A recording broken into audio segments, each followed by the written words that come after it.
Jadi tuan-tuan dan puan-puan, para peserta, para panelis yang saya hormati, sebagaimana saya sebut tadi, sesi kedua ni saya nak bagi soalan ya.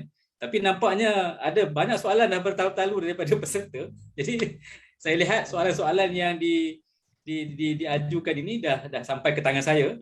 Jadi ini cantiknya kita walaupun jauh, saya pun dah dapat banyak soalan ini yang ingin. Tapi soalan tu tak jauh daripada apa yang nak saya tanyakan. Jadi saya terus kepada soalan inilah Dr. Tan dengan Puan Razina ya Ajah ya. Untuk saya ajukan satu soalan dan saya lihat mungkin salah seorang daripada panelis mungkin boleh menjawabnya. Soalannya begini Dr. Tan dan juga Ajah ya. Kita berbicara tadi tentang kekeluargaan, support system yang disebut tadi itu. Jadi soalan pertama ya, bagi adik-beradik ya, kita tadi dah cerita tentang keluarga ya. Jadi adik-beradik, keluarga yang mempunyai kerjaya yang sibuk, kita pun sudah maklum kadang-kadang masa terbatas. Yang adakah lebih baik untuk menghantar orang tua memerlukan perhatian lebih ke nursing home? Jadi keadaan keluarga macam disebut oleh Puan Hajah tadi kan, terpaksa berkorban, berhenti kerja dan sebagainya untuk menjaga ahli keluarga yang sakit tersebut. Jadi ini bagaimana perspektif ini? Kalau Dr. Tan sendirilah ya, mungkin banyak mendengar isu-isu ini ya. Adik-beradik, keluarga, suami, isteri mungkin tidak ada masa nak menjaga orang tua yang memerlukan perhatian ini. Mungkin soalan pertama lah. Ringkas daripada Dr. Tan dahulu mungkin. Silakan Dr. Tan.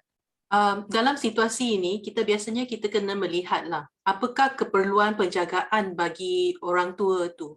Adakah orang tua itu memerlukan penjagaan yang sangat intensif? Macam contoh tadi saya kongsikan, kalau dia perlukan macam pemberian susu setiap 3 jam, dia perlukan orang untuk pusingkan dia supaya tidak mendapat luka tekanan dan sebagainya.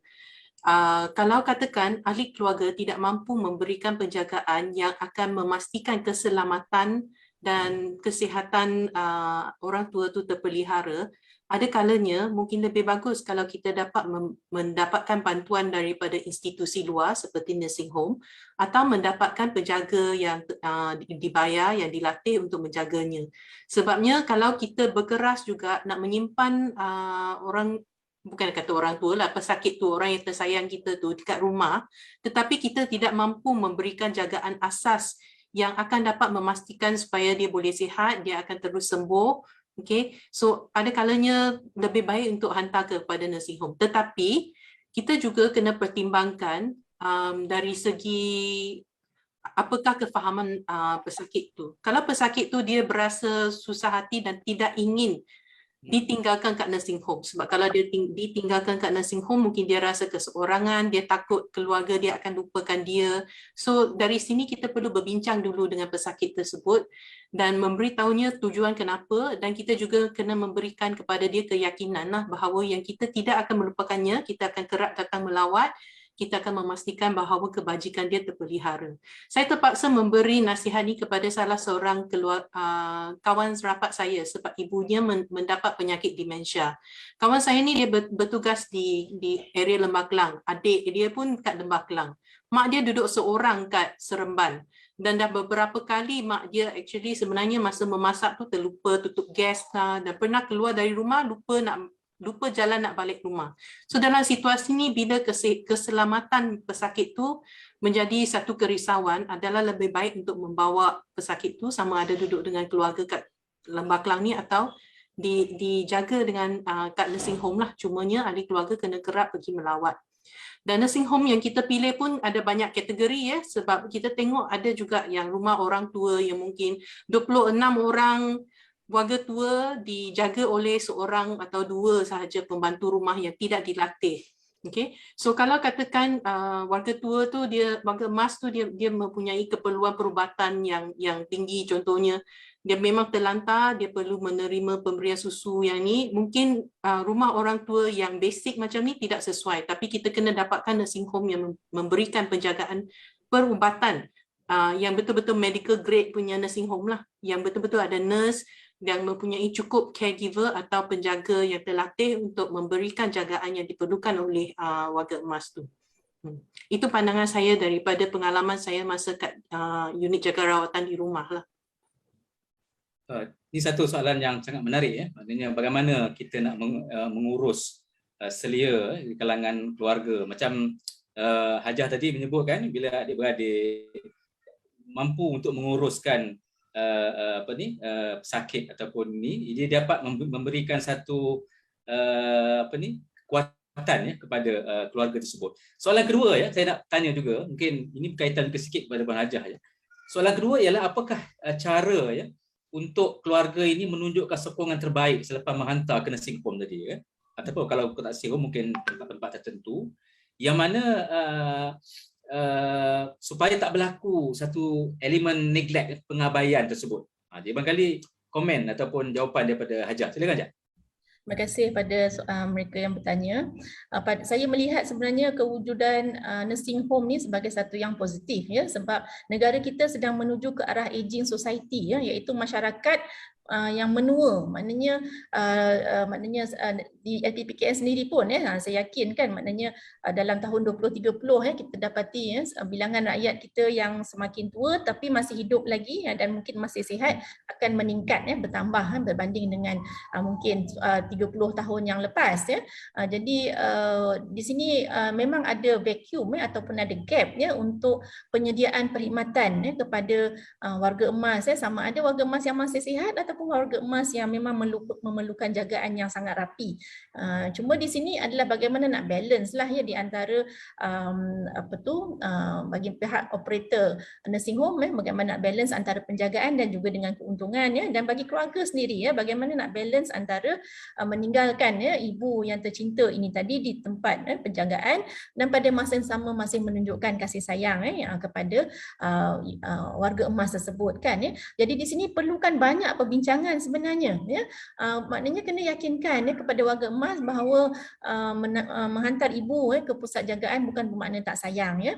Namun masing-masing mungkin ada kekangan-kekangan yang mana kekangan ini adalah kekangan yang wujud daripada kehidupan moden sekarang ini ya. Dan kita dapati pula ya, macam tadi Dr. Tan ada sebut ya, keluarga-keluarga ada banyak jenis kan ya. Keluarga nuklear sebenarnya hari ini makin mengecil daripada sudut ahli keluarga ya. Maksudnya dulu-dulu mungkin 30-40 tahun dulu kebanyakan kita ada anak ramai, 6 orang 8 orang semua boleh jaga mak. Sebab itulah wujud kata-kata seorang ibu boleh jaga anak 10 orang tapi anak 10 orang belum tentu dapat jaga seorang ibu ataupun ayah kan ya. Kerana hari ini banyak keluarga yang mungkin telah tidak mempunyai anak yang ramai, mungkin anak seorang ataupun 2 orang ataupun 3 orang, dan anak masing-masing pula mungkin berada di luar negara. Macam tadi Prof Emerita kita Tan Sri Sharifah Asrah mencerita juga kan, anak dia seorang di Ireland mungkin kita pun yang ada anak beberapa orang, seorang di Jordan dan sama ada menuntut ataupun belajar ataupun bekerja di negara luar, menyebabkan kita mungkin kat sini tinggal seorang je anak ya. Jadi seorang je anak nak jaga ibu dengan keperluan yang sangat tinggi lah ya, keperluan yang sangat rumit dan tinggi yang memerlukan bantuan profesional. Mungkin terpaksalah berbincang dengan ibu ya, supaya maknanya ibu memahami ya bahawa dia bukanlah diabaikan ataupun ditinggalkan ya, dan mungkin tidak meninggalkan sepenuhnya lah ya, maknanya mungkin hantar pagi balik petang ya. Jadi di sini saya rasa nursing home pun kena berikan option ya kepada pelanggan lah ya, maknanya mungkin kalau hantar weekday pun hantar Isnin sampai Jumaat, hari hujung minggu boleh ambil semula ibu bapa kan jadi supaya ada hubungan kelangsungan tu antara ahli keluarga dan tidak terputus dan bukanlah maknanya anak-anak tadi tinggalkan saja kan ini yang mungkin adalah berlaku dalam segelintir di kalangan anggota masyarakat kan yang meletakkan ibu di JKM dan lepas tu langsung tak jenguk bertahun-tahun sehingga ibu tu merasa sangat sedih kerana ditinggalkan oleh anak-anak dan sebagainya. Jadi di sini kedua-dua belah pihak perlulah berbincang dengan sebaik-baiknya apakah option-option yang ada di situ yang sesuai untuk mereka punya lifestyle mereka punya gaya hidup masing-masing yang sibuk, banyak kekangan dan keperluan-keperluan keluarga. Itu saja. Terima kasih. Terima kasih Hajah. Soalan yang ketiga ni berkaitan tentang kanak-kanak ni Dr. Tan barangkali pengalaman sebagai pakar palliative pediatric. Saya pun nak kena sebut betul-betul salah istilah nanti. Apakah panduan yang terbaik diberikan kepada ibu bapa khususnya yang mempunyai anak-anak istimewa ini? Itulah yang kurang upaya macam autism, ADHD dan sebagainya. Ini pun penting untuk dibagikan panduan kepada ibu bapa lah khususnya. Silakan Dr. Tan. Pertama sekali saya kena mulakan dengan bercakap bahawa setiap kanak yang istimewa ni dia lain daripada yang lain. Walaupun mungkin kita dah cop label autism, ADHD dan sebagainya, dia mempunyai banyak perbezaan dari segi tahap keterukan dan setiap kanak-kanak yang autistik itu pun mungkin berlainan. Sebenarnya anak perempuan saya yang bongsu pun dia ada mempunyai autism yang ringan juga. Dan saya juga banyak belajar daripada itu. Kalau nak kata apa panduan yang terbaik untuk ibu bapa, pertama sekali kita kena mengenali anak kita dan mengenali bagaimana keadaan tu yang keadaan kesihatan yang mempengaruhi dia. Sebab bukan semua kanak-kanak autism perlu pergi ke sekolah khas. Bukan semua kanak-kanak yang ada autism kena dijaga kat pusat jagaan khas. Tapi ada yang kalau yang ringan kita boleh ajar dia untuk berdikari dan sebagainya. So siapakah yang terbaik untuk memberi panduan untuk penjagaan anak kita? Sebenarnya kena berbincang dengan kaki tangan kesihatan yang terlibat. So kaki tangan kesihatan yang terlibat tu bukan sahaja doktor tetapi boleh juga terdiri daripada pakar psikologi klinikal, daripada jururawat dan juga daripada NGO, kumpulan sokongan ibu bapa kepada kanak-kanak yang mempunyai masalah penyakit yang sama. Right? Kerana daripada pengalaman mereka, mereka boleh berkongsikan benda yang penting dan berguna tentang cara-cara praktikal yang mungkin kita tak dapat daripada buku atau daripada internet ke apa ke. Bagaimana kita boleh memenuhi keperluan penjagaan untuk anak kita. Baik, terima kasih kepada Dr. Tan. Secara tuan-tuan dan puan-puan, para peserta dan juga panelis, kita dah sampai pukul 10.30 dah sekarang ini. Mungkin saya nak berikan ruang sedikit kepada kedua-dua panelis untuk merumuskan perbincangan yang telah pun disampaikan. Barangkali 5 minit kepada Dr. Tan dan juga 5 minit kepada Hajah bagi merumuskan perbincangan kita pada pagi ini. Silakan Dr. Tan dahulu. So, apa yang saya dah kongsikan tadi sebenarnya adalah apakah ciri-ciri yang saya nampak daripada pengalaman saya. Apakah ciri-ciri keluarga yang actually dapat membantu untuk memastikan kesejahteraan dan keutuhan keluarga terpelihara. So kita kena belajar untuk memahami satu sama lain, kita kena belajar untuk menghormati satu sama lain dan sanggup untuk membantulah. Bukannya kita semua harapkan seorang saja memberikan penjagaan tu. Tapi dari segi itu saya juga ingin menyatakan, saya ingin berkongsilah harapan saya. Sebabnya yang saya tengok kan, bila ahli keluarga menjadi penjaga kepada seorang ahli keluarga tersayang yang sakit sama ada kanak-kanak atau warga emas, memang dia bukan sesuatu yang mudah. Dan ada kalanya setengah keluarga yang mempunyai sokongan yang bagus, mereka boleh cope untuk menjaga sendiri ahli keluarga yang sakit tu. Tetapi ada keluarga yang tidak boleh cope. So macam yang Hajah Azlina cakap tadi tu, kita perlukan lebih banyak lagi option untuk penjagaan sementara atau penjagaan gantian atau respite care, right? So contohnya respite care macam nursing home, kalau ada yang dapat berikan jagaan half day ke whole daytime sahaja ke, mana kita boleh bawa family member kita balik ke rumah selepas kita habis kerja, itu satu option yang sangat bagus. Kedua ialah mungkin kalau saya harap kita boleh dapat melatih lebih ramai lagi penjaga gantian yang terlatih untuk memberikan jagaan perubatan dan sebagainya supaya kita boleh memberikan mereka peluang pekerjaan dan kita boleh menggaji mereka datang kat rumah. Sebab ada kalangan kita yang memang kita sangat-sangat tidak selesa nak meletakkan ibu bapa kita kat nursing home, tapi kalau kita ada option untuk penjaga gantian terlatih datang ke rumah untuk memberikan penjagaan yang diperlukan, itu adalah satu yang sangat membantu. So setakat ni kan kebanyakan servis ni banyak kat kawasan bandar urban macam Klang Valley macam ni memang tak ada masalah. Tapi tempat kawasan luar bandar mungkin agak susah untuk mencari servis macam ni lah. Lebih-lebih lagi untuk golongan pediatrik. Sebab apa? Orang ramai memang takut nak jaga kanak-kanak berkeperluan khas ni sebab mereka takut mencederakan secara tak sengaja ke atau jaga tak betul ke untuk kanak-kanak. Tapi kanak-kanak yang mempunyai keperluan khas seperti cerebral palsy yang akan bertahun-tahun memerlukan penjagaan tu. Ibu bapa dalam golongan ini yang memang sangat-sangat memerlukan jagaan respite care atau jagaan gantian ni. Tetapi servis ni belum ada lagi. So kami sangat berharap agar servis macam ni dapat diwujudkan. Dan sebagai penglibatan saya dalam Persatuan Perubatan Paliatif Pediatrik Malaysia, kami tengah cubalah berharap dapat menubuhkan hospis kanak-kanak untuk memberikan jagaan gantian sementara ni. Tetapi usaha tu masih dalam tahap permulaan, kita berharaplah dalam beberapa tahun kita boleh mencapai maklumat tu. Boleh, insyaAllah. Kita usaha Dr. Tan dan juga tim yang ada untuk mencapai ataupun mencapai hasrat dan juga cita-cita yang terbaik ini. 5 minit kepada Puan Hajah untuk membuat rumusan kepada pembentangan pagi ini. Silakan. Okey, terima kasih. Jadi apabila kita diuji dengan musibah sama ada pada diri kita sendiri ataupun kepada ahli keluarga kita, ibu bapa kita, pasangan kita ataupun anak kita ataupun saudara mara kita, maka lihat ini sebagai satu peluang untuk meningkatkan potensi diri kita. Kita sebenarnya berupaya untuk menghadapi semua cabaran ini sebab Tuhan tu tidak memberikan ujian melainkan diberikan juga kepada kita kekuatan. Jadi kita semua ada potensi yang mungkin kita belum tahu pun lagi kan bagaimana untuk meningkatkan kemampuan kita. Jadi lihat ini sebagai satu personal growth lah, maknanya perkembangan peribadi kita, bahawa kita boleh memperbaiki diri kita ke arah yang lebih baik, memberikan sumbangan yang bermakna kepada ahli keluarga kita dan juga kepada anggota masyarakat.